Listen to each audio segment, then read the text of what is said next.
Shalom, shalom à toutes et à tous dans le nom de notre Seigneur Jésus-Christ. Je suis le berger James et c'est encore une grande opportunité pour moi de partager avec vous cette bonne nouvelle de la part de notre Seigneur Jésus-Christ. Prions. Saint-Esprit, nous avons soif de toi. L'arme la plus efficace que l'ennemi utilise contre nous dans ces derniers temps, c'est l'ignorance. C'est pourquoi nous désirons de toi l'arme la plus efficace qui est la révélation, la connaissance. Touche notre esprit afin que nous recevons le mystère qui est caché afin de briller dans ces derniers temps au nom de Jésus-Christ. Amen. Je voudrais que nous comprenions quelque chose. Aujourd'hui, quand nous regardons le corps de Christ, généralement, nous sentons quelque chose qui est nécessaire, le réveil. Nous avons besoin sérieusement du réveil. Ça, c'est sur le plan général. Partout dans le monde entier, le corps de Christ a besoin du réveil. Le niveau dans lequel le corps de Christ se trouve aujourd'hui n'est pas acceptable. Nous devons dépasser cette dimension parce qu'il va falloir qu'on manifeste notre gloire jusqu'à ce que les rois et leurs nations vont venir vers nous. Mais quand nous regardons particulièrement au Togo ici, nous n'avons pas besoin du réveil, nous avons besoin de l'éveil. C'est l'éveil qu'il nous faut, ce n'est pas le réveil. Le réveil, c'est lorsque tu étais entre-temps éveillé et à un moment donné, tu as perdu l'éveil. Alors, on te réveille. Mais quand tu n'as jamais expérimenté le réveil, on ne parle pas du réveil, on parle de l'éveil. Nous avons besoin de l'éveil dans ce pays-là. La preuve, l'église est piétinée. C'est les païens qui dominent, c'est les païens qui dictent la loi et nous suivons. Et nous devons comprendre que c'est nécessaire pour nous dans ces derniers temps parce que si nous ne manifestons pas cette gloire, nous allons finir dans la cendre. Et Jésus-Christ ne va jamais venir pour une église désorganisée. Il revient pour une église ordonnée, organisée, glorieuse, sans tache. Dans ces derniers temps, il va falloir vraiment qu'on accède à cette dimension. Vous devez comprendre quelque chose. Lorsque Pierre a pu révéler qui était Jésus-Christ, Jésus-Christ lui dit, je te donne les clés du royaume des cieux. Quelque part, il appelle ça les clés, quelque part, il appelle ça le mystère, quelque part, il appelle ça les révélations. Avant de pouvoir accéder à cette dimension où nous allons manifester la gloire de Dieu, il va falloir que nous ayons les révélations. Ce sont les révélations qui nous permettent de dominer, les révélations qui nous permettent d'accéder à notre dimension. Et aujourd'hui, je voudrais partager avec vous quelque chose que j'appelle mystère. J'appelle ça les 4 territoires que tu dois conquérir. Tes 4 territoires que tu dois conquérir. Automatiquement, tu as besoin de conquérir ces territoires-là. Mais avant de pouvoir comprendre pourquoi il faut conquérir ces territoires et quels sont ces territoires, il va falloir comprendre quelque chose. Dans Genèse chapitre 1, verset 26, la Bible nous dit, Dieu dit, faisons l'homme à notre image, selon notre ressemblance. En ce moment, Dieu était dans quelle dimension? En ce moment, Dieu était esprit. Et il dit, faisons l'homme à notre image, selon notre ressemblance. Donc, automatiquement, l'homme doit ressembler Dieu au moment où Dieu parlait. Et puisque Dieu était esprit, il va falloir que l'homme soit esprit.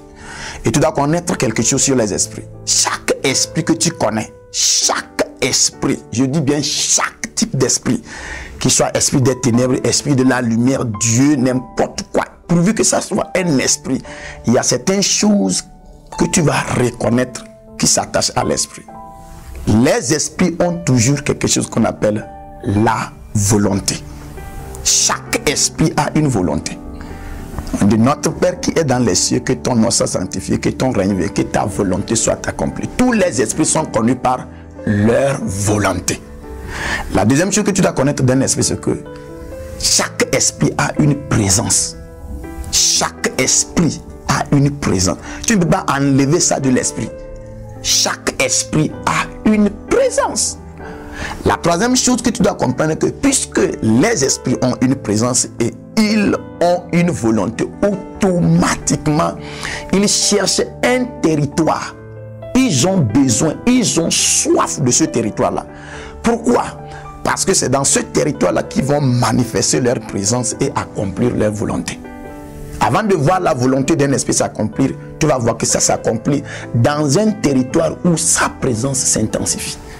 Lorsqu'un esprit arrive à trouver un territoire, la première chose qu'il fait, c'est de manifester sa présence. Tu arrives dans ce territoire-là, tu ne fais que sentir la présence de cet esprit-là.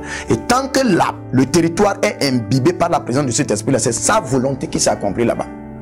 Tu vas voir que cette révélation, les chrétiens ne l'ont pas. Et à ce moment donné, nous rentrons dans certains territoires. Et la toute première chose que nous voulons faire, c'est d'essayer de manifester notre volonté.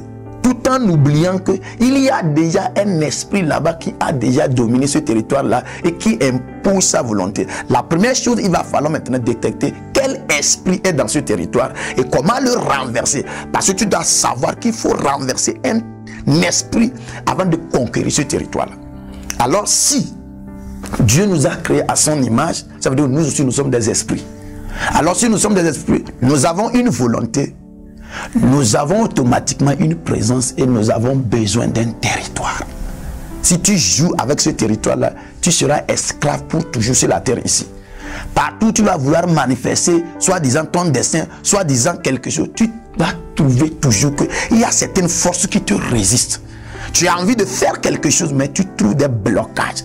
On appelle ça les esprits de blocage. Au fait, ce n'est pas un esprit de blocage. Tu es dans la juridiction d'un autre esprit. Et tu ne peux pas t'imposer dans ce territoire-là. Alors, dans ces derniers temps, avant que l'Église ne puisse manifester sa gloire, il va falloir qu'on comprenne vraiment le vrai fond de la conquête des territoires. Alors, Dieu a nous créons à son image, c'est-à-dire des esprits, selon sa ressemblance, c'est-à-dire des dieux. Nous sommes des esprits, Dieu. Automatiquement, il aurait déjà préparé 4 territoires pour nous de dominer. 4 territoires. Il dit, faisons l'homme à notre image, selon notre ressemblance, afin qu'il domine. La question est de savoir dominer où? Dominer comment? Comment nous allons dominer? Et il va falloir comprendre que Dieu ne nous a pas amenés sur la terre, c'est qu'on domine by heart. Il aurait organisé certaines choses et c'est dans ces choses-là que nous pouvons manifester notre domination aisément. Et dans ces derniers temps, l'Église va accéder à cette révélation. Le tout premier territoire que je veux que tu comprennes, que Dieu t'a donné de dominer, j'appelle ça ton corps. C'est un territoire. La Bible dit dans Genèse chapitre 2 verset 7, Dieu a puisé quoi? La poussière de quoi? De la terre. C'est le tout premier territoire que Dieu t'a donné ça. Il a formé l'homme. En ce moment-là, c'était une terre qui était sur la terre. Il a pugé une partie de la terre. Il a spécialisé, il a délimité cette partie-là. C'est-à-dire qu'il a cherché le périmètre de la superficie de cette partie, de cette portion-là qu'il appelle le corps humain. Alors, quand il a fini de créer, c'était inerte, inanimé. Alors, Dieu te relâche, il te fait sortir de lui. Il t'envoie en mission dans ce premier territoire. Autrement dit, il te dit, rentre dans ce territoire que les gens vont appeler ton corps. Et ta mission, c'est de conquérir ce territoire. C'est ton tout premier territoire. Tu dois comprendre qu'il faut accéder à des révélations de comment conquérir ton corps. Comment dominer ton corps. Les chrétiens banalisent cette dimension-là. Et quand ils sortent, ils veulent manifester leur domination hors leur corps. Tu vois, des esprits les résistent. Pourquoi? Parce que le tout premier territoire que tu es censé dominer, tu n'as pas pu dominer là-bas. Ça ne sera pas après ça que tu pourras aller dominer quelque part. Alors dans le corps humain, il y a quoi là-bas à dominer? Quand on parle de domination, c'est-à-dire que exercer une autorité sur une autre force. Alors qu'est-ce qui se trouve dans ce corps-là? Qu'est-ce qui se trouve dans mon corps que je dois moi dominer? Qu'est-ce que je dois conquérir dans ce territoire? Pour toi la question, c'est pourquoi les démons cherchent tant les corps des hommes? Ce sont des territoires qu'ils veulent posséder et manifester leur volonté. Ils cherchent à exercer, implanter leur présence dans ces territoires-là qu'on appelle les corps. C'est pourquoi ils sont avides des corps. C'est seulement nous les chrétiens qui banalisons ce corps-là. C'est ton tout premier territoire à conquérir. Dans ces derniers temps, les chrétiens vont se manifester avec toute expression de domination dans leur propre corps. Si tu arrives à dominer ton corps, automatiquement, tu pourras dominer les autres territoires. Ton corps est un territoire. C'est une terre que Dieu t'a léguée pour que tu manifestes ta domination. Et tu dois savoir que dans ce corps-là, il y a certaines choses que tu dois t'efforcer à dominer. La chose que tu dois chercher à dominer dans ton corps s'appelle la volonté de la chair. La volonté de la chair semble être l'ennemi numéro 1 de ton corps. Dans ton corps, c'est ce qui peut t'empêcher de manifester la gloire de Dieu. Parce que n'oublie pas que tu as maintenant deux natures. la nature de l'homme chuté et la nature de Dieu. Alors, la nature de l'homme chuté a un désir contraire à la nature de l'homme que Dieu a placé. Alors, tu es envoyé dans ce territoire-là pour faire tout et tout vaincre la volonté de la chair. C'est ce que Jésus-Christ a fait en coulant le sang dans le jardin de Gethsémani. Il luttait entre la volonté de l'homme, c'est-à-dire sa volonté et la volonté de Dieu. Ce n'était pas contre les démons qu'il luttait, mais c'était contre sa volonté. Et tu sais, là où sa propre volonté allait l'amener. Alors, pour manifester une certaine dimension de gloire, il va falloir vaincre cette dimension.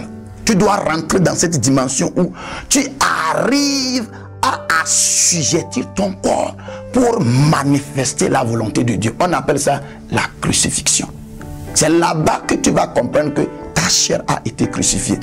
Lorsque tu l'arraches de son autorité de s'exercer et de manifester sa volonté, ta chair maintenant, ton corps est soumis à toi. C'est en ce moment seulement que la gloire de Dieu se manifeste sur toi. C'est en ce moment que ton corps qui est le temple de Dieu maintenant va commencer par refléter la gloire.